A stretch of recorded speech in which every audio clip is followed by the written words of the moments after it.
আজ আমাদের আলোচনার বিষয় হলো নিষেক বা ফার্টিলাইজেশন।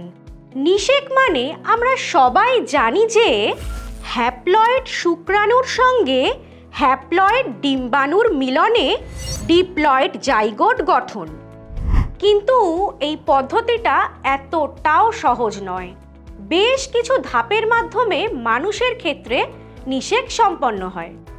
রজত চক্রের 14তম দিনে গ্রাফিয়ান ফলিকল থেকে সেকেন্ডারি উসাইটটি বেরিয়ে দেখো ফিমব্রি দিয়ে ফ্যালোপিয়ান টিউবের মধ্যে ঢুকলো এবং অ্যাম্পুলাতে এসে ওয়েট করতে থাকলো।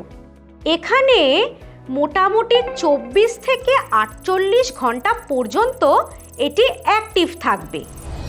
অন্যদিকে এই সময়ে যদি বীর্য বা সিমেন স্ত্রীদেহের যোনি বা ভ্যাজাইনাতে নিক্ষেপিত হয়, অর্থাৎ ইনসেমিনেশন ঘটে, তখন শুক্রাণু জরায়ুর মধ্যে দিয়ে পৌঁছে যাবে ফ্যালোপিয়ান টিউবে থাকা ডিম্বাণুর কাছে তাকে নিষিক্ত করার জন্য। একবার ইজাকুলেশনে প্রায় 3 থেকে 4 মিলিলিটার সিমেন যোনিতে নিক্ষেপিত হয়, যার মধ্যে প্রায় 300 মিলিয়ন শুক্রাণু থাকে। কিন্তু একটি ডিম্বাণুর সাথে একটি মাত্র শুক্রাণু মিলিত হলেই তো নিষেক বা ফার্টিলাইজেশন সম্পন্ন হবে। তাহলে এই 300 মিলিয়ন শুক্রাণুর মধ্যে কোন শুক্রাণুটি ডিম্বাণুকে নিষিক্ত করবে সেটা কিভাবে নির্বাচিত হবে?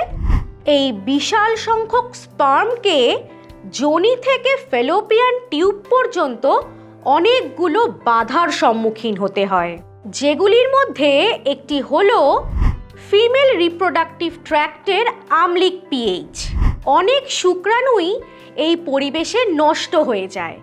দ্বিতীয় বাধা হলো জরায়ুর পুরু এন্ডোমেট্রিয়াম স্তর, যার মধ্যে দিয়ে সব স্পার্ম সাঁতার কেটে যেতে পারে না। এছাড়াও কিছু স্পার্ম দুর্বল হয়, কিছু স্পার্মের ফ্যাগোসাইটোসিস হয়।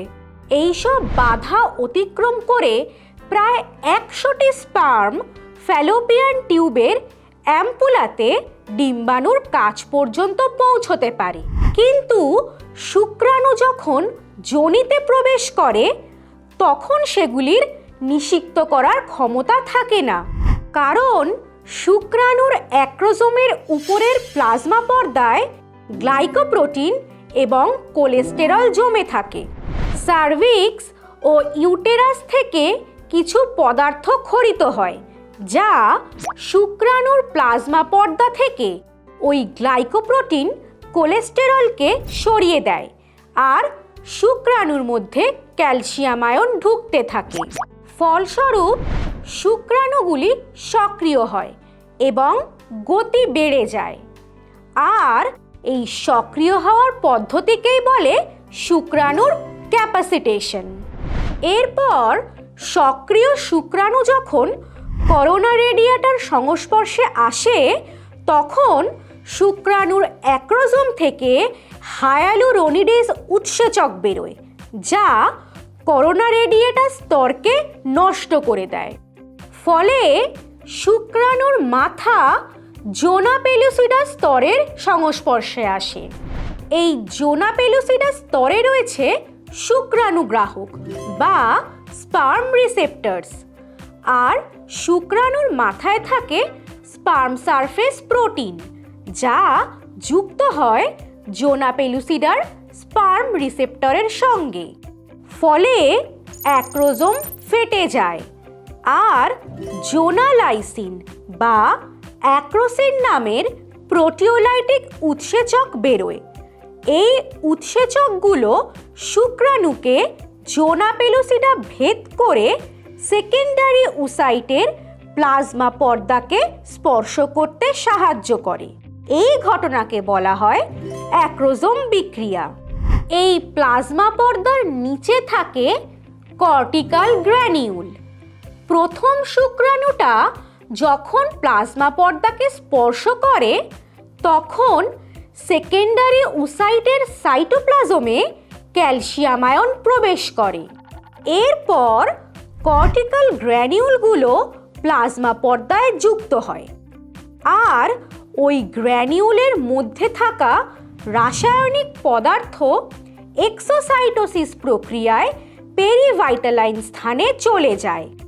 এই রাসায়নিক পদার্থগুলো জোনা পেলুসিডার সঙ্গে যুক্ত হয়ে জোনা পেলুসিডাকে শক্ত করে তৈরি করে নিষেক পর্দা বা ফার্টিলাইজেশন মেমব্রেন। ফলে আর কোনো শুক্রাণু ডিম্বাণুতে ঢুকতে পারে না, অর্থাৎ পলিস্পার্মিকে আটকানো যায়। শুক্রাণুর নিউক্লিয়াস যখন সেকেন্ডারি উসাইটের সাইটোপ্লাজমের মধ্যে প্রবেশ করে তখন উসাইটটির মিওসিস 2 বিভাজনটি আবার শুরু হয়। ফলস্বরূপ একটি পরিণত হ্যাপ্লয়েড ডিম্বাণু এবং একটি ছোট পোলার বডি তৈরি হয়। পোলার বডিটি চলে যায় পেরিভাইটালাইন স্পেসে। তাহলে দেখো, এখন সাইটোপ্লাজমে রয়েছে স্ত্রী প্রোনিউক্লিয়াস আর পুং প্রোনিউক্লিয়াস। এবার স্ত্রী প্রোনিউক্লিয়াস আর পুং প্রোনিউক্লিয়াস একে অপরের সঙ্গে মিলিত হয়।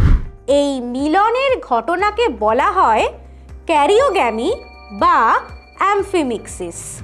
এর ফলে তৈরি হয় ডিপ্লয়েড জাইগোট। এই জাইগোট ধীরে ধীরে পরিস্ফুরিত হয়ে ভ্রূণ গঠন করে। তাহলে আজ আমরা নিষেক পদ্ধতি সম্পর্কে সম্পূর্ণ ধারণা পেয়ে গেলাম।